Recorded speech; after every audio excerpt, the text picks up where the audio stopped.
Good morning, good afternoon, good evening. This is Mr. Payne bringing you Unit 10, Lesson 2, Quartiles and Box Plots. We like to start off today's lesson by just revisiting our new calculator. A couple things that we want to ingrain into is that whenever, like in exercise number 1 here, whenever you're given a list of data or a table of any sort, that we want to revisit that you want to use this button in your calculator. This button, the spreadsheet button, is going to give you all the information that you need in this chapter. Also going to give you all the information you need for your linear regressions, your exponential regressions, your quadratic regressions. So this is a really helpful tool for you to use whenever you're given a list, like in example number 1. So let's go through each one of our slides. Slide number 1, remember, is just get to that by just hitting our home button. And then you can create the new spreadsheet. Slide number 2 is showing us and reminding us that we have to identify our first column by calling it X. So that is my X value of my data. We then insert all of our data. Remember, every time that we type in a number, we hit enter afterwards. Be careful when entering your data. Slide number 3 shows us that when we hit menu, remember we get to that screen by hitting menu. No matter whenever we're on a screen, if we want to do more on that screen, we always hit menu. And we're going to go to menu 4. So menu 4.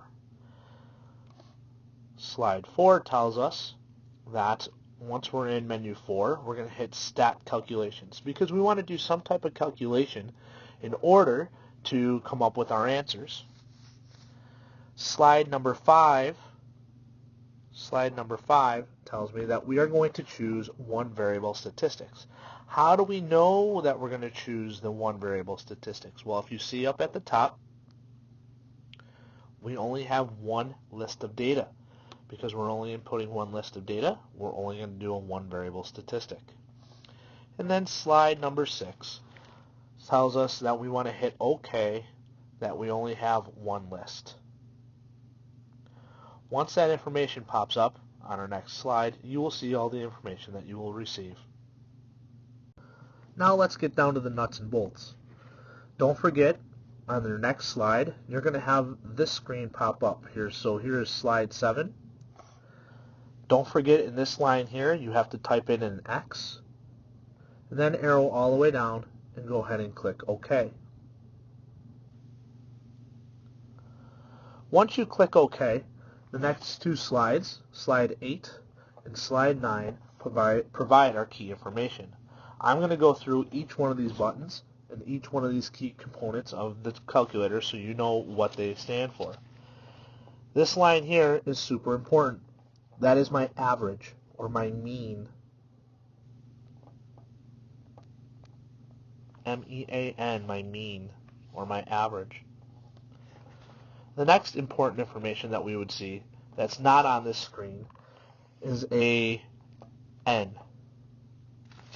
My N stands for the number of pieces of data. Okay, in this case there's 16 numbers, so it should say N equals 16, and that is my number of pieces of data. And you may ask, why is that important? It's always a good habit for you to recount. Go up and recount your numbers and make sure there are 16 pieces of data there, and you have entered 16 pieces of data to make sure that you did not leave off anything. The next key pieces of information are right here, especially for this lesson of quartiles and box plots. This piece of information, your min, your Q1, your median, your Q3, and your max, are the 5 key pieces of information that you have to write down when you are creating a box and whisker plot. So let's answer some questions by just looking at our calculator. Question 1A says, what is the median of this data? Well, go find where it says median, which is right over here. And my median is 73.5. So let's write it in. It is 73.5. It says, find the range of the data set defined as the difference between the largest data and the smallest data. So my largest data is called my max. Let's write that in. We're going to use the max minus the min and my max is 98. My min is 52, which gives me a range of 46. The next piece of information is important. It says, what is the median of the lower half of this data set known as the first quartile, or Q1? Also known as the lower quartile, so you can write that in, the lower quartile, my Q1, which is 67. Let's write in both pieces of that information. So let's write in the words lower quartile,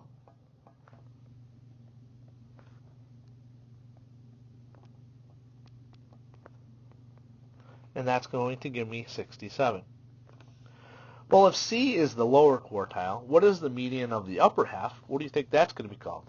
I hope you can say that's called the upper quartile.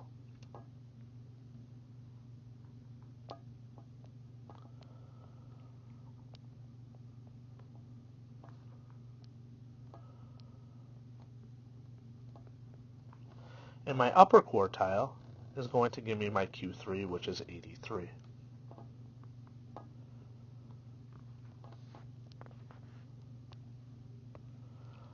Those are the key pieces of information. On our next slide, in a moment, we're going to show you how to graph a box and whisker. Okay, now it's time to create our box plot. The important part of creating our box plot is identifying and figuring out what our scale needs to be in order to graph our information properly. Well, my min is 52 and my max is 100. So I want my numbers to go from 50 to 100. And they don't have to be, your numbers do not have to meet. So these numbers here, I apologize, our numbers right here do not have to be listed on this graph. Our numbers can be estimates. So I'm going to go ahead and pick and count by fives. So I'm going to say 50 on the first line, 60, 70, 80. And notice I'm skipping lines, so really I'm counting by fives. Sorry for my stylus. 90, 100, 110, and 120. My information went a little high, but that's fine. So the first piece of data is 52. So I'm going to come over here and put a dot at 52, or whereabouts it would be. As close as we can. 67 would be my next dot, so 67 would be between 65 and 70. 73.5 is my median, so that's right there. 83. And then 98 would be almost at 100. I'm going to draw my lines, my box plot.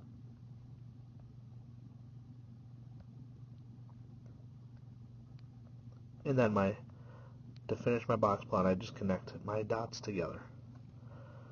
And that's how I create a box plot. In class, we will take it one step farther and show you how to create the box plot in the picture actually on our calculator so that you can check and see all of your answers. Thank you so much for taking the time to watch Unit 10, Lesson 2 by Mr. Payne.